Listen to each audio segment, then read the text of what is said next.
Olá! Bem-vindos a esta análise. Hoje vamos investigar uma controvérsia que agitou bastante o YouTube brasileiro, Com né? certeza. O debate sobre os vídeos de React. Uhum. E vamos focar no caso que ficou bem conhecido entre o Ben Mendes, lá do Ronda do Consumidor, Uhum. e o criador Brino. A gente tem entrevistas, discussões legais para basear nossa conversa. Correto. A ideia aqui é tentar é, desvendar essa teia complexa, analisar nossa lei de direitos autorais, ver como ela bate de frente com as práticas comuns da internet, né, e os argumentos de cada lado. Entendi. É uma exploração para a gente entender melhor as implicações legais e éticas também dos Reacts aqui no Brasil. Certo. Vamos lá então. O ponto de partida foi a queixa do Ben Mendes contra o Brino. Qual era exatamente o problema que o Mendes levantou? Assim, o centro da questão. Olha, segundo o Mendes, o problema central era que o Brino estava usando os vídeos do Ronda do Consumidor, tipo vídeos inteiros ou trechos bem longos mesmo, de forma recorrente. Ah, não era uma vez ou outra. Não, não, era algo constante, transformando o conteúdo dele num produto derivado e lucrativo no próprio canal do Brino, sabe? O Mendes, que também é advogado, né, sentiu que isso prejudicava diretamente o trabalho original. Prejudicava como? Tirando audiência. Principalmente isso. Ele argumentou que canibalizava a audiência original dele. E ele até citou como prova comentários de espectadores, gente que falava que assistia só pelos reacts do Brino. Para ele, isso era um prejuízo claro, né? Entendi, faz sentido o ponto dele. Mas, antes de ir pra briga legal mesmo, teve uma tentativa de acordo que não deu certo, é isso? Sim, sim. O Mendes relata que tentou conversar. Ele propôs um acordo, algo parecido com o que o Brino supostamente fazia com outros conteúdos, tipo o Pesadelo na Cozinha. Sugeriu dividir a monetização, 50% para cada um. Parece razoável, né? Pelo menos pra iniciar uma conversa. Pois é. Só que, segundo Mendes, o Brino recusou e fez uma contraproposta de 25%. E aí o Mendes viu isso como... ele usou as palavras esmola e menoscabo. Nossa, pesado. Exato.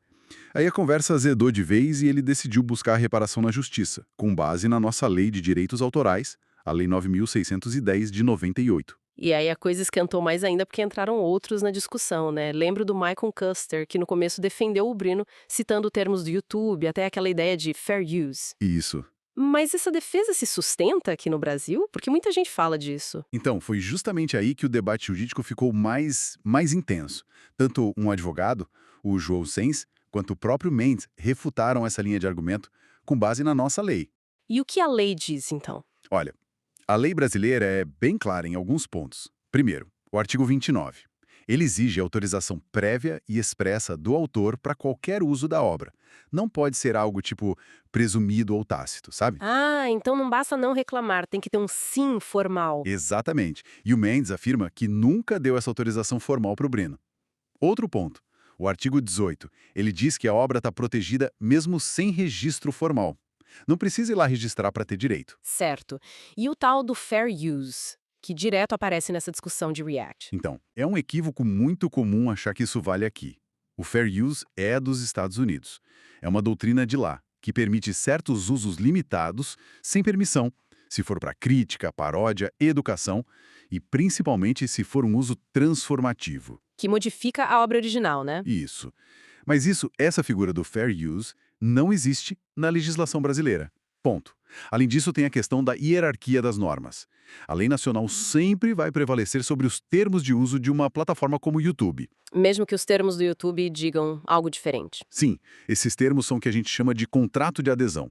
Você aceita para usar o serviço. Mas qualquer cláusula ali que vá contra a lei brasileira é considerada nula, inválida. Entendi. E a lei permite algum tipo de citação, sem autorização. Permite, sim, o artigo 46 fala de pequenas citações, trechos curtos, para crítica, estudo ou polêmica. Mas aí o Mendes argumenta, e parece ter base, que reagir a vídeos inteiros ou quase inteiros extrapola muito essa exceção de citação. Não é um trechinho para comentar. Faz sentido. E o próprio Kuster depois admitiu o erro publicamente, né? Falou que a defesa inicial dele tinha sido uma aberração jurídica. Isso mostra o tamanho da confusão sobre o tema, né? Parece que nem os próprios criadores sabem direito onde pisa. Precisamente, essa complexidade que o Kuster admitiu é o X da questão.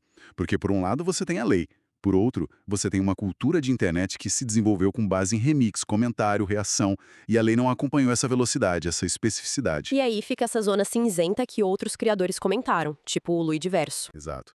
O Ludiverso, por exemplo, aponta muito isso. Falta regra específica para React no Brasil.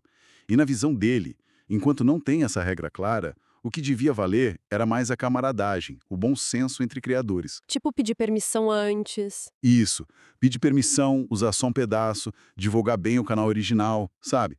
Tentar uma convivência mais pacífica, para evitar ir para a justiça, que é sempre um desgaste para todo mundo. Mas o Mendes, depois dessa experiência toda, parece que mudou de ideia sobre isso, né? Pois é, a posição dele, pelo menos a declarada depois do conflito, ficou mais rígida. Ele diz que não quer mais que façam react do trabalho dele.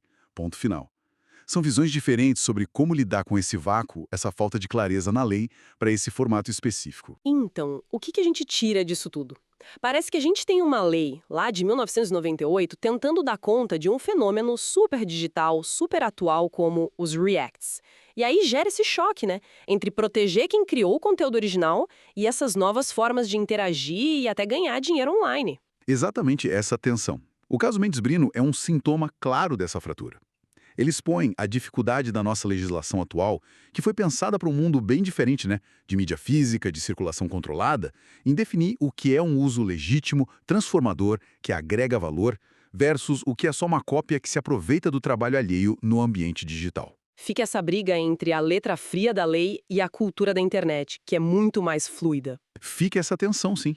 E a necessidade de encontrar um equilíbrio, né? Um caminho do meio. E para quem está ouvindo a gente, acho que fica uma reflexão importante, né? Como que a lei deveria evoluir? Como ela pode abraçar essas novas realidades digitais, sem deixar o criador original desprotegido, mas também sem engessar demais a própria dinâmica da internet, a criatividade que surge nesses novos formatos. É a grande questão em aberto, né? Como achar esse ponto de equilíbrio no cenário brasileiro. Um desafio e tanto. Com certeza. Um assunto que ainda vai dar muito pano para manga.